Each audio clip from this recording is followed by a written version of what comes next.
Okay, welcome to another live session for the online class. I've just come back from 2 weeks in the UK, my homeland actually. We were there for the royal wedding on taking some science donors to, whoops, we have some voiceover here. I'll just wait till that's killed. So we were taking some science donors to around the major sites in the history of science, the golden age of science as we called it. That was an interesting trip. So I will actually pose and answer the first question from me, but it could come from any of you, which is because we saw some amazing things. What are the most important or significant astronomical books or documents? And where are they? So I will ask and answer that question since we happen to see a lot of them on this trip. The world's greatest astronomical libraries are currently at the Edinburgh Observatory, Royal Observatory in Edinburgh. It's called the Crawford Collection, funded by an aristocrat in Scotland about 150 years ago. And equal to that until a terrible fire about 20 years ago, the Pulkovo Observatory in St. Petersburg in Russia.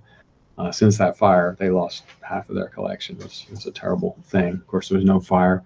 This is Russia, so there was no fire protection, no insurance, nothing. Another major collection that we saw was at the Royal Astronomical Society in London. And so our group got to see these major collections, the highlights of them. And those major astronomical documents are, starting at the beginning, Ptolemy's Almagest, which is Arabic for the greatest, and that's a book dating from 140 AD. And so we saw that book written in Arabic. Then the major books of the sort of Renaissance of astronomy, Copernicus De Revolutionibus, which is Latin for on the revolutions. We saw two first editions of that, one in Edinburgh and one at the Royal Astronomical Society. Owen Gingerich at Harvard has made a late life's work of hunting down those first editions and actually finding some frauds.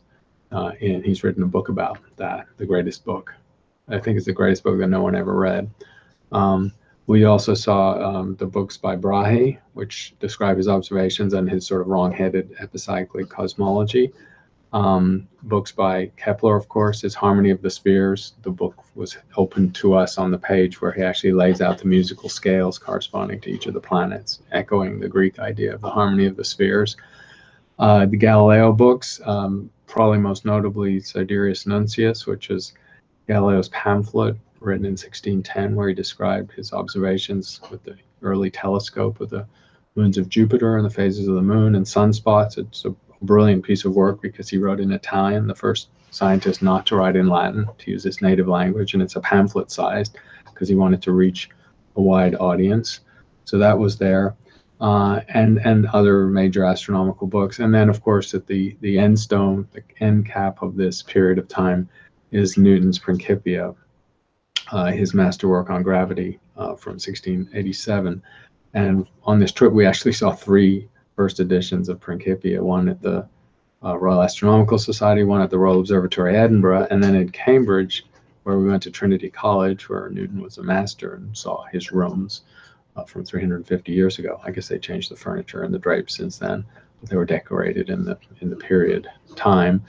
There was in the Wren Library, there is a completely unique book, which is Newton's own copy of Principia, densely annotated with his handwritten notes in the margins. So that's an extraordinary book because it's an amazing book in its own right, and yet he saw enough in it that he was making corrections and notes on his own copy. That same display case had a lock of Newton's hair and his walking cane and various other Newton artifacts. So obviously that was a pretty exceptional trip. And now the floor is open for your questions. All right, thank you again, everyone, for joining us. Our first question today is from Ilsa, who asks, gravitational waves are said to travel at the speed of light. Is that just a coincidence, or was it expected? It was predicted. So the theory of gravitational waves stemming from general relativity, so it's a prediction from Einstein's time, from the early 19 teens or 1920s. Einstein really never thought that they would be detected in his lifetime, and they weren't. And he even questioned whether they were a real physical phenomena. And other physicists did too. There was widespread skepticism about this prediction of general relativity. But in the theory, it drops out naturally that the speed of propagation of gravity waves, distortions in space-time caused by any change in a mass or a mass distribution, do propagate at the speed of light.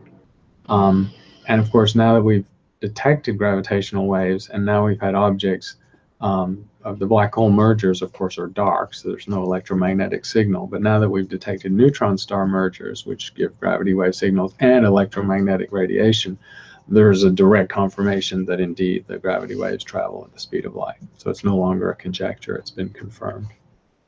All right, our next question is from Surya, who's on with us live, who asks, could quantum fluctuations kickstart the engines again once the universe meets its end in a heat death and cause another Big Bang?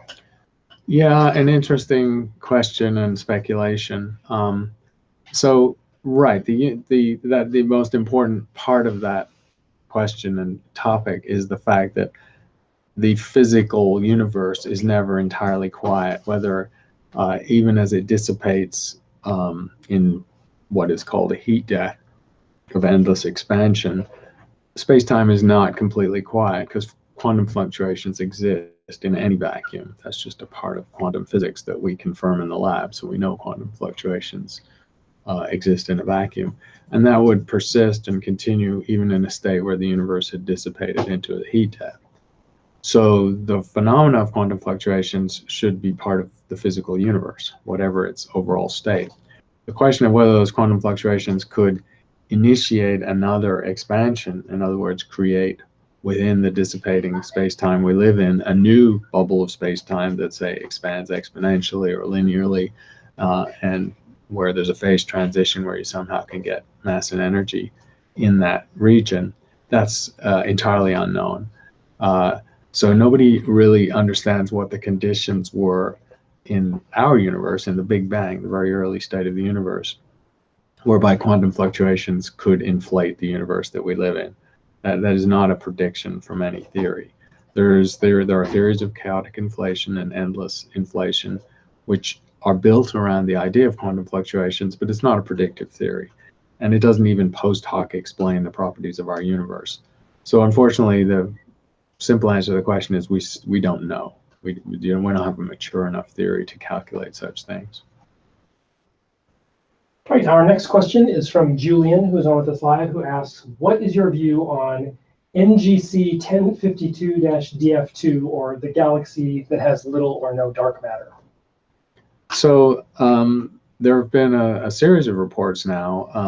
There was a paper from last week or just a couple of weeks ago that collects about 5 or 6, I think it's 6 galaxies from one survey that have very little dark matter.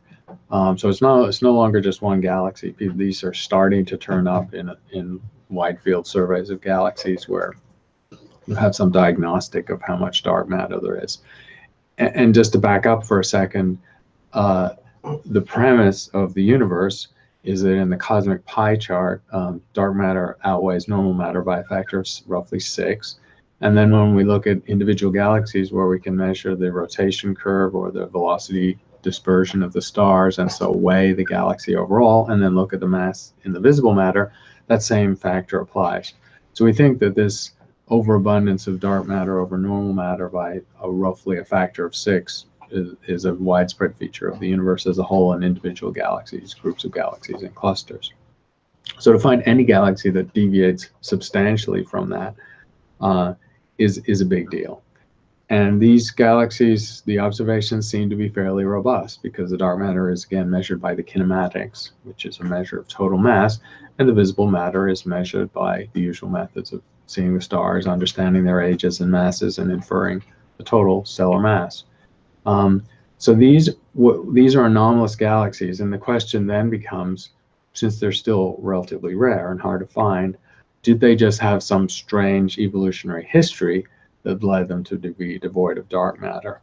And that's actually hard to do. it's much easier to do to go the other way, and to have a galaxy has mostly dark matter and is devoid of normal matter, because the normal matter is messy and has shocks and supernovae and winds, and so it's quite easy to have a dark matter well where the normal matter forms stars and creates winds and ejects a lot of the material, and you end up with a mostly dark thing because you've dissipated the visible stuff. Going the other direction is hard, because the dark matter, of course, by definition, doesn't interact with anything except itself. So how do you have a dark matter only, how do you have a visible matter only galaxy? Somehow the visible matter would have to be decoupled from the dark matter, or the galaxy was never formed in a dark matter well. And either of those are difficult scenarios to understand. So these are mysterious objects. They are real, though. The observations have been confirmed. There's more than a handful of them now. And it's become one of the biggest topics in cosmology. So probably I'll be able to give a progress report in the future on this. All right, the next question from an online viewer is, what factors played a role in inspiring you to take up astronomy? Who was your Chris Impey? Who's Chris Impey's Chris Impey? Okay, nice question. I studied physics in London as an undergraduate. On this trip I was just on, I went back to my old college, and I'm going there on sabbatical next year for a few months. Imperial College is a good school for physics, and I was steering in the direction of high energy physics, which it was notable for.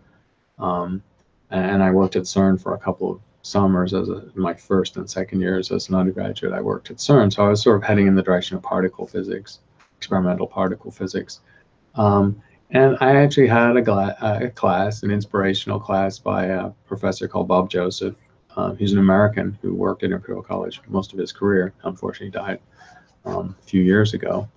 And he just gave one of those wonderful overviews of sort of first calculus-based astronomy class that many astronomy and physics majors get, and he just showed the sweep of the subject, and he's a great teacher, and he got me wondering how to do research in this and how to study it at grad school. The other hook into the subject, this is a little pop culture-y, is that when I was a student and I was looking at high energy physics, I was also interested in optics, so I used to hang out in the optics floor of the physics department at Imperial College, and they had a student lounge where students and postdocs hung out and drank coffee and talked about physics. So I hung out there with some other students trying to, get the vibe of what it was to do research in optics. And one day this little guy came in with long wavy hair, wearing sort of black leather top and bottom, pretty unusual look for a physicist, kind of over the top dressing. And he came in and out, and he was chain smoking and talked about his research a bit, and then left. And we all said, "Who's that?" And someone said, "That's Brian May. He's doing a PhD and he's halfway through it, but he's got this band, and they're getting kind of hot, and nobody knows if he's going to finish his PhD." Well, of course, the band was Queen. It did become hot. He did bail on his PhD, and he eventually came back and got an honorary doctorate just a few years ago. And it wasn't a fake honorary doctorate. He actually came back and finished his thesis. He did the research and got a legitimate PhD. But the little dose of star power there of having this major rock star, was named by Guitar Magazine one of the top 5 guitarists of all time. So no slouch in the guitar department. Was another little hook. Not that I thought it would happen to me or could happen to anyone else, but it sort of made astrophysics and optics seem fairly sexy. All right, the next question is from Darpit, who asks, what are your views on gravitons? So the graviton is part of the standard model of particle physics. So the standard model of particle physics is the fact that there are 4 forces, 4 fundamental forces, and each of the fundamental forces is carried, if you like, or is manifested through an exchange particle. And so for electromagnetic radiation, that's the photon, very familiar entity that's been understood with theory for 100 years. For the weak and strong forces in the nucleus, for the weak force, it's bosons, the W plus minus and the Z boson that have been observed, and Nobel Prizes were awarded in the 1970s for those. And for the strong nuclear force, which binds the atomic nucleus together, it's gluons. And gluons are difficult to observe because you can't liberate them. Essentially, they stay tightly locked on short, very small scales in the nucleus. But the effect of gluons has been observed directly in high-energy experiments, and those are all much stronger forces than gravity. And gravity is the fourth force, and so by analogy, it has a particle that carries it across the vacuum of space called the graviton.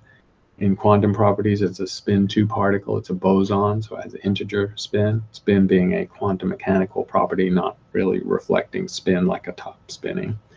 And so the properties of gravitons as particles are well predicted by the standard model, but they've never been directly observed. Gravity acts across the vacuum of space, and there's still argument over whether experiments have successfully showed that gravity actually propagates at the speed of light, because the graviton is supposed to travel at light speed like a photon.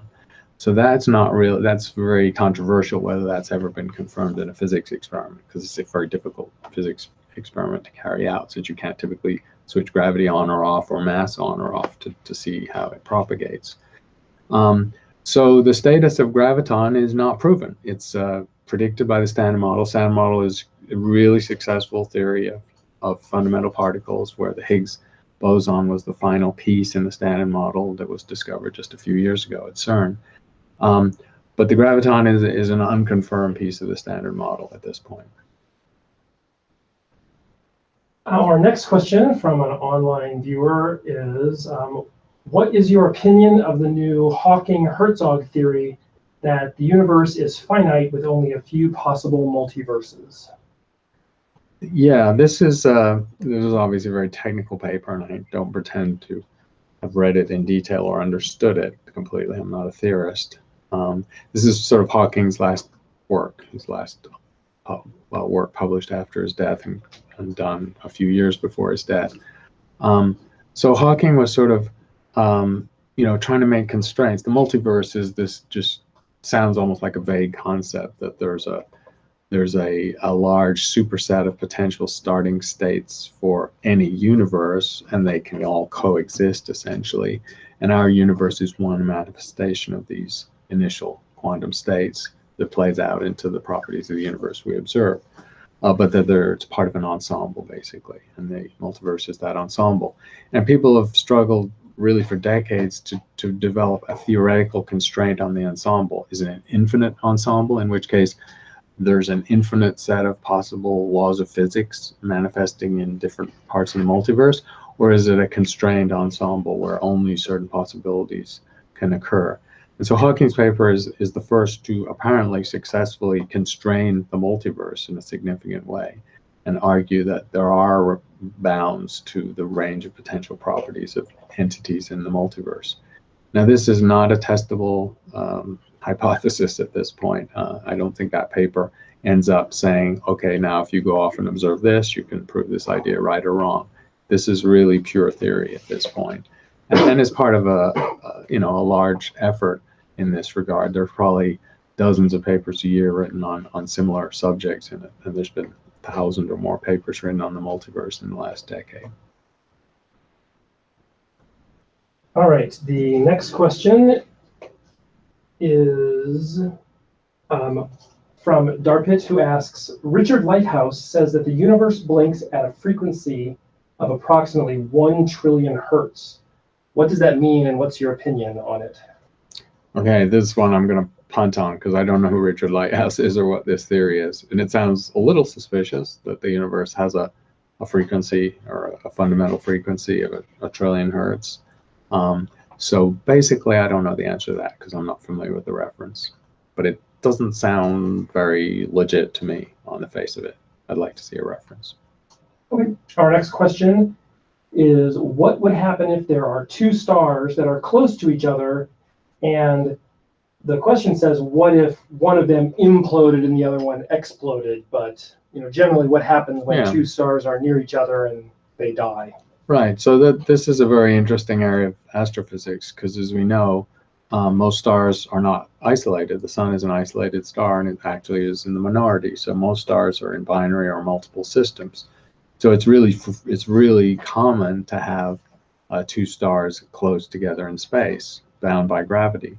And so how they evolve differently is a very interesting question. And of course, there are many possibilities. So I'm going to have to give a truncated answer to this question because it's very interesting astrophysics. So the basic thing is that the issue is, did the stars form at the same time? So did they get their starting point at the same time? Because you can also have stars that capture each other. And in that case, you could have an old star capturing a much younger star, or vice versa. So the stars could be quite different ages when they get close together in space or bound by gravity. So that's the first thing that would have to be answered. Then what happens depends essentially on the mass difference between the stars, because a star's mass is its destiny. So if you have a pair of stars that did form at the same time and they have different masses, then the mass of each star will dictate when it will die. In other words, when it will exhaust its nuclear fuel. So it is entirely possible that the more massive star, of course, could be massive enough to form a supernova. So it will explode.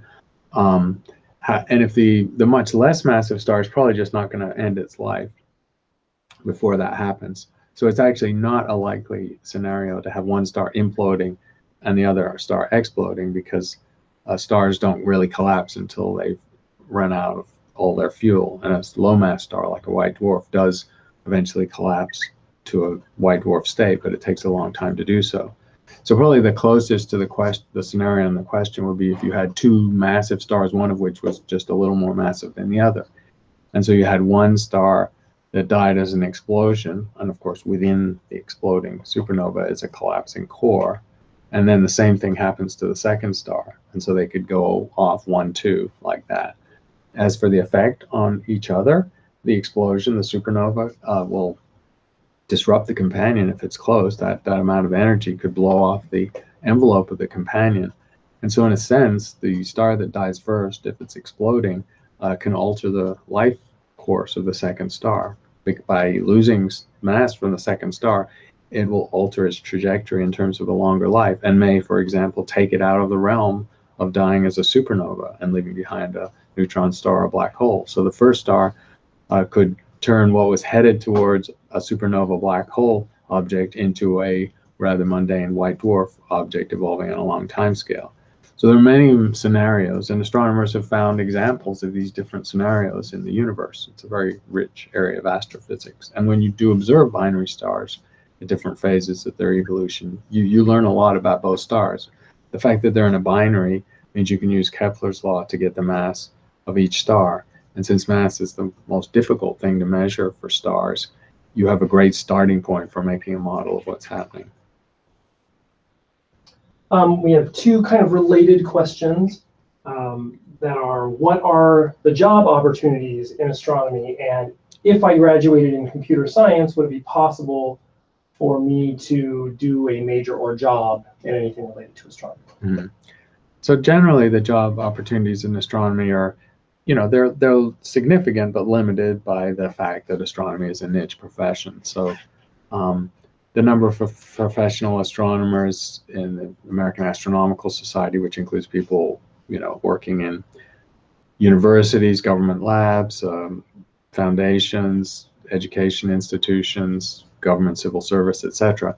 That's about 6,000 or 7,000 people, I think. The international body is about twice that number.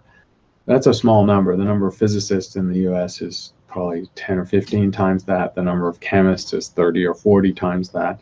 So astronomy is a small profession. The production rate of PhDs is about 200, 220 a year. So that's the number of people each year that are looking for some kind of job, like a postdoc or a permanent job. So the job opportunities are limited, but for people with PhDs in the subject, many of them do get good jobs, and they get good jobs in their field.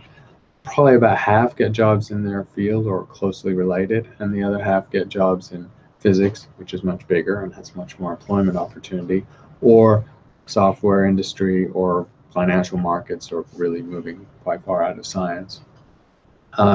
There's a lot of agonizing over the apparent overproduction of PhDs in science. It's a huge time commitment and training commitment to then, at the end of it, not be able to get a job in your chosen field.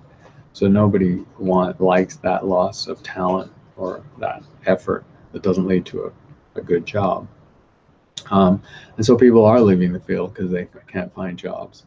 It's not dire. I mean, the formal unemployment level amongst physicists and astronomers and surveys by the American Institute of Physics is very low. It's about 1%, 1.5%.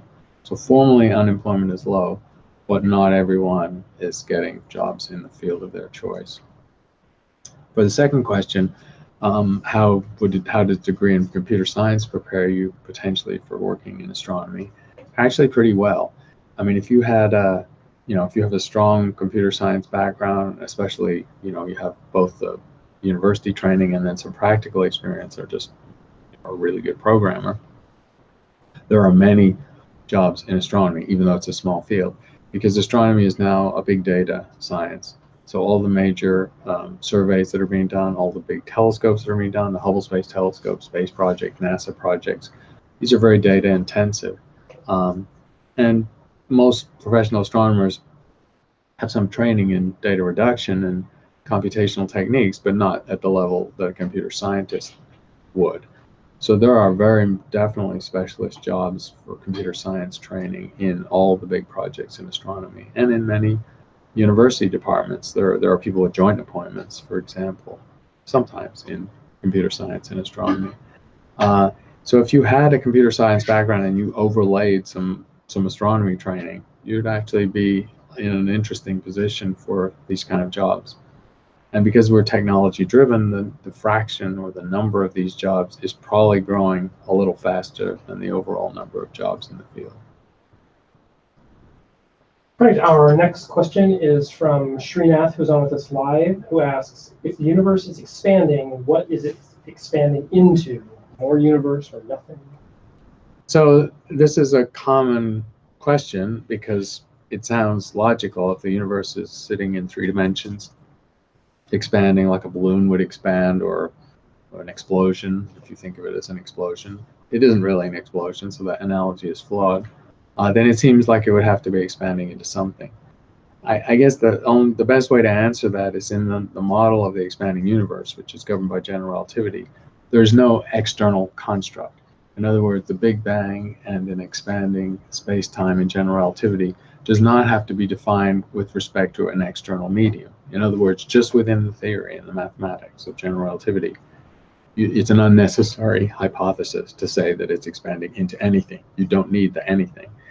And maybe the best analogy for understanding that is if you want to go to the 2-dimensional curved analogy of the surface of a balloon, where the universe is a curved space-time, which is the surface of a balloon, and that surface grows in area as the universe expands, a balloon expanding. For a creature living in the 2-dimensional universe defined by the curved surface of the balloon, there's no meaning to a 3rd dimension. We can say, as denizens of a 3-dimensional universe, oh yes, the balloon is a 2-dimensional surface existing in 3 dimensions, and there's an inside the balloon and an outside the balloon. But if your entire universe is just the 2-dimensional surface of the balloon, there is no inside or outside. So it's sort of a meaningless question to say what's inside or outside, or what is the balloon expanding into. And that analogy essentially describes the situation we're in, where we're in a 3-dimensional expanding curved space-time, where there's no need for or way to diagnose or understand an external medium or something that it's expanding into. All right, excuse me. We have 2 questions that are again kind of related, and the viewers ask, why is it not possible to achieve a speed faster than light, and why are the laws of physics the same in all inertial reference frames? But the first one is, why is it not possible to achieve a speed faster than light? So there's a theoretical and an experimental answer to that question. The theoretical answer is that it's a premise of special relativity that the fastest way information or signals or anything can travel is the speed of light. So that's just a premise of the theory. The theory was, of course, proposed to explain observations. It was proposed, for example, to explain the Michelson-Morley experiment from 1896, which showed that there was no detectable medium within which the Earth and Sun system existed and the Earth traveled. It was proposed to explain the fact that the speed of light did not vary depending on the motion of the observer, always 300,000 kilometers per second is measured. But in this theory of special relativity, it's a postulate of the theory. It's just built into the theory. The experimental answer to that question is that no entity or particle moving faster than light has ever been observed. So hypothetically, and I'm sure many viewers or listeners have heard of tachyons. A tachyon is it's from a Greek root, faster than light. It means a particle that travels faster than light. And in purely mathematical terms, you can conceptualize a particle that travels faster than light. But if you can't find such a particle, it's just a concept. It's not even a physical theory. As for what happens if you try and do the experiment and make something travel faster than light, that we know very well, and we've had 100 years of doing this. What happens is, as you accelerate, take your tiniest subatomic particle and put huge amounts of energy into it to make it go faster and faster. As that particle approaches the speed of light, all the energy you're trying to put into its motion, or its kinetic energy, increasing its speed, v, half mv squared, instead goes into increasing its mass, according to special relativity. And so instead of making it go faster, you just make it heavier. And you can see the logic that as you make a particle go faster and instead it just gets more massive, that's inertia, or its resistance to a change in its motion, increases. And so it resists any increase in its speed. And so that just becomes an asymptotic process where all the energy you're putting in to try and make the particle move at the speed of light has no effect except increasing its mass. And so that process of just putting more energy into a particle leads to an asymptotic approach to light speed, but you never reach it. And certainly, logically, you won't exceed it because the particle would have infinite mass just to travel at light speed. And this is not hypothetical because this is what happens in high energy physics. This is what happens in particle accelerators. Enormous amounts of energy. CERN is powered by power plants that would be good enough to power a city of 100,000 people in the US. And almost all that power is going into accelerating exceedingly tiny particles to 99.999% of the speed of light, but no higher. Right, and then the next question was, why are the laws of physics the same in all inertial reference frames? And that also is a postulate of relativity, which is confirmed by experiment.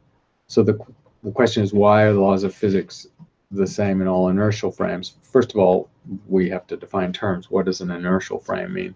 An inertial frame means just a system of measurement where nothing is in relative motion. So a physics laboratory is the simplest example of that. You can make measurements of how particles move or how light travels in a laboratory, and you can time things with clocks and watches and atomic clocks, and it's an inertial frame. The lab is an inertial frame. The Earth is an inertial frame. The Earth is traveling through space, but the size of the Earth is not changing, and so you can do experiments on the Earth. When things are in relative motion, then you have to bring relativity actually into play. And so the premise of relativity is that people doing physics type experiments, measuring masses and speeds and watching particles behave and light behave, in any inertial frame will measure the same physics as any other inertial frame. And that's confirmed by experiment because we can find different inertial frames. Now that we have spacecraft traveling through the solar system, we can have inertial frames on the Earth, we can have inertial frames out in space, and we're in Earth orbit or out in the solar system, and do actual experiments. And it's confirmed that the physics laws and the way light travels and the way particles behave does not depend on that inertial frame.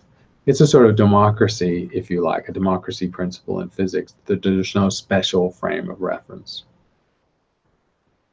Okay, excuse me. The next question is, what are your views on the Fermi paradox? Specifically, do you believe that there are alien civilizations out there which are really as developed as or more developed than us?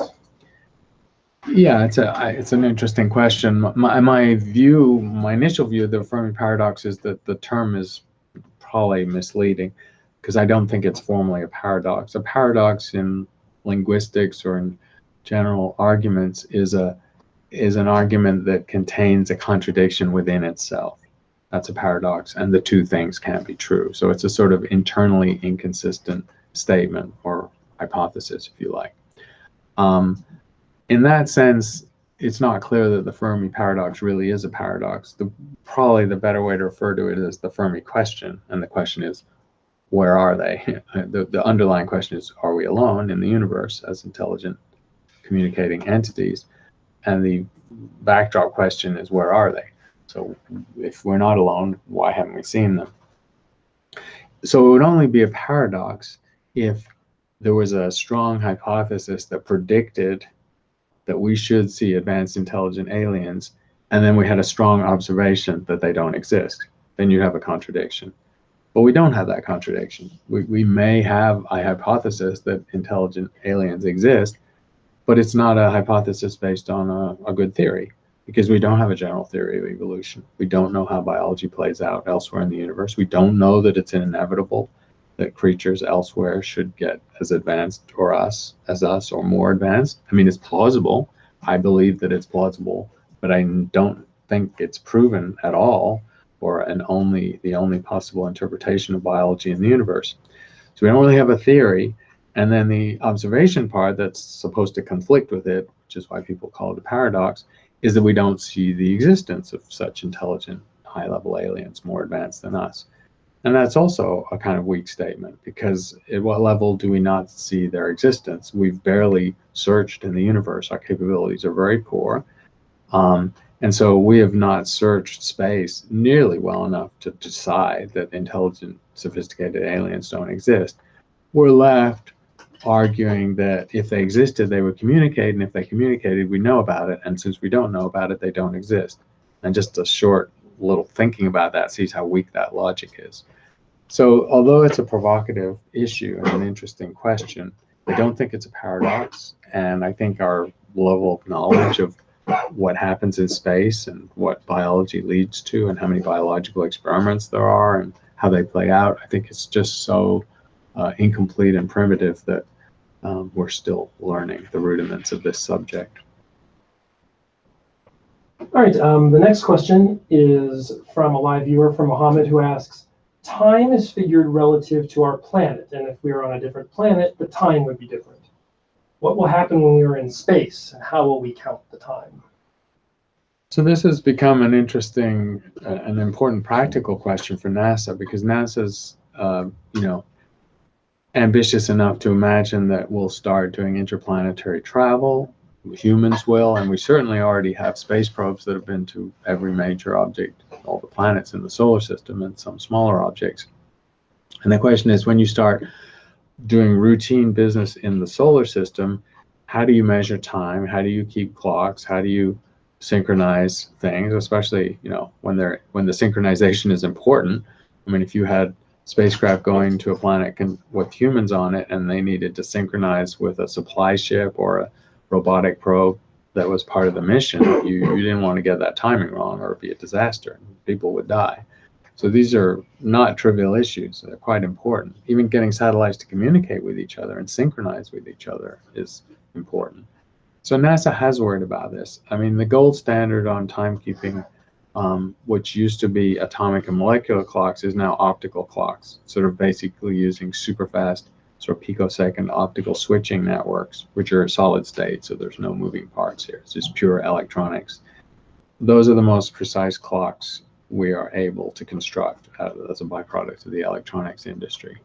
And they're accurate to about 1 part in 10 to the 15, to incredible precision. So those clocks can now be distributed. They're miniature. You can miniaturize them well enough to send them with spacecraft. And so NASA has, and other space agencies doing this, have the capability to send super precise optical switching clocks into space on board their missions, and those clocks can communicate with each other and synchronize with each other and just, make sure they agree on the time. Because again, if they're in relative motion, they're going to measure slightly different times. If they're in accelerated relative motion, i.e. they're not inertial frames, then they're going to have different timekeeping.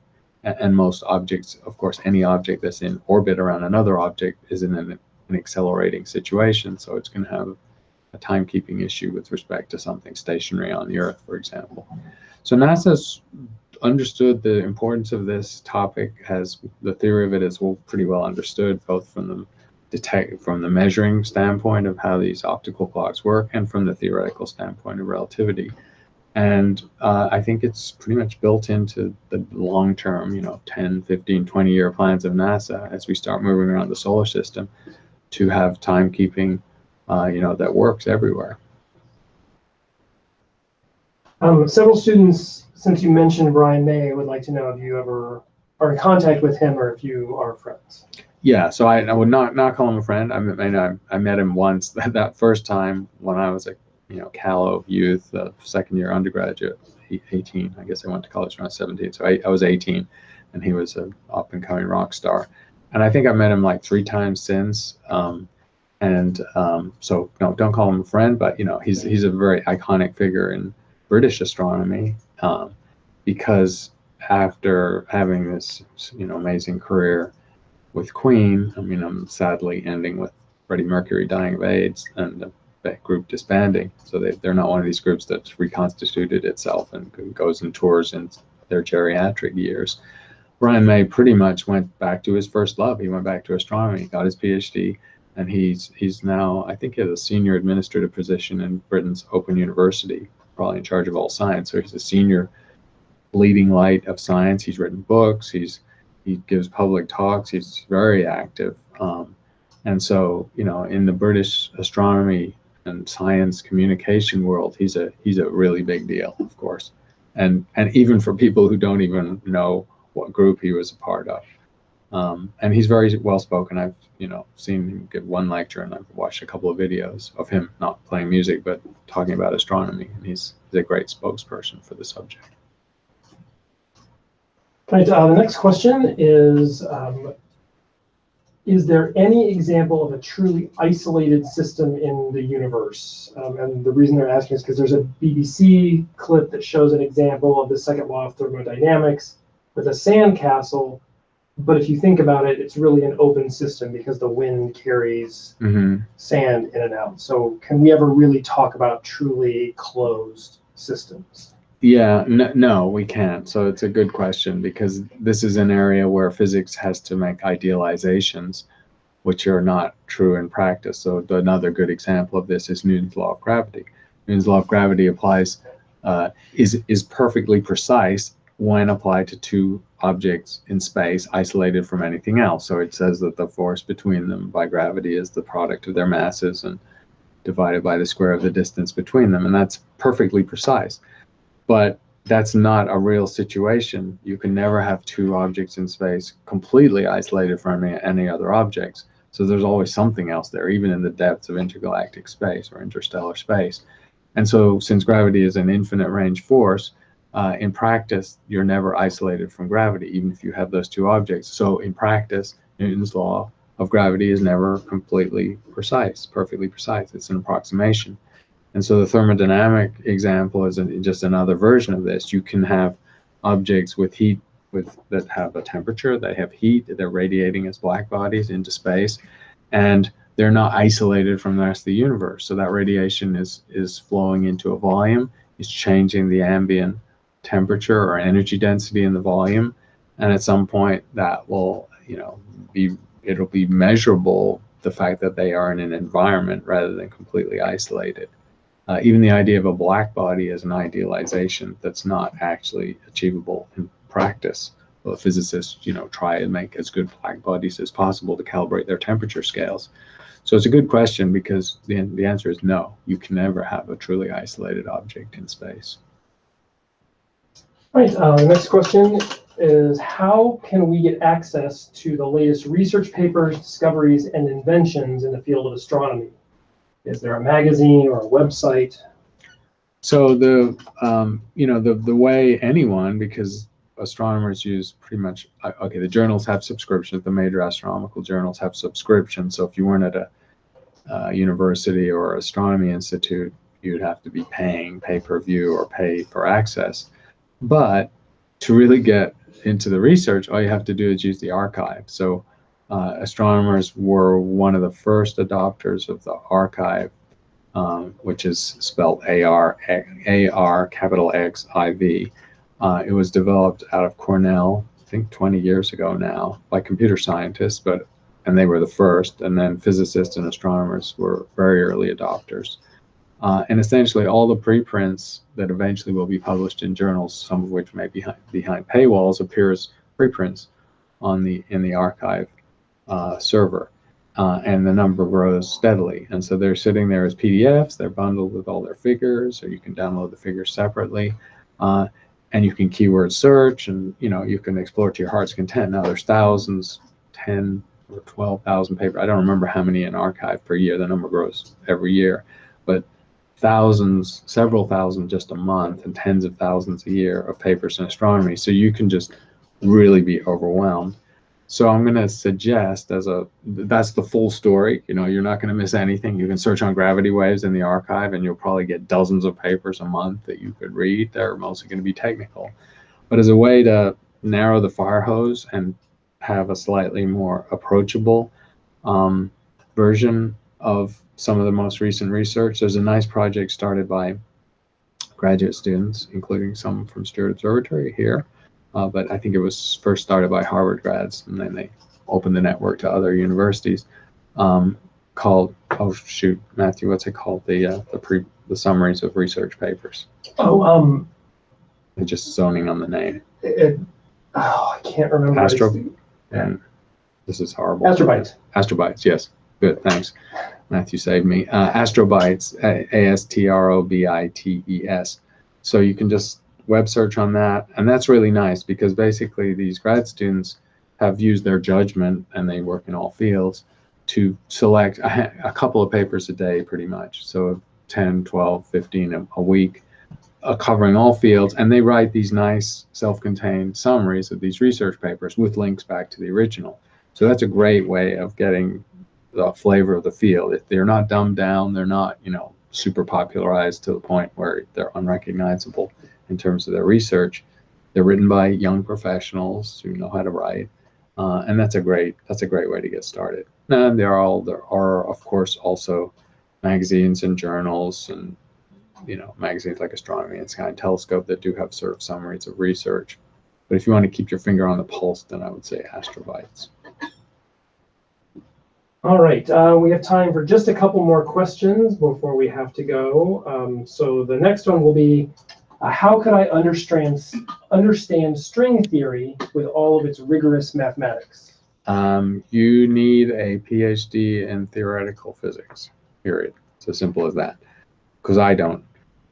So string theory is, the precursor of string theory is based on gauge theory. So if you, and gauge theory is the mathematical formalism for understanding particles and fields as part of modern physics, modern quantum physics. And that's a kind of course, a course on gauge theory might be taught as a senior, if you're a senior doing a physics degree.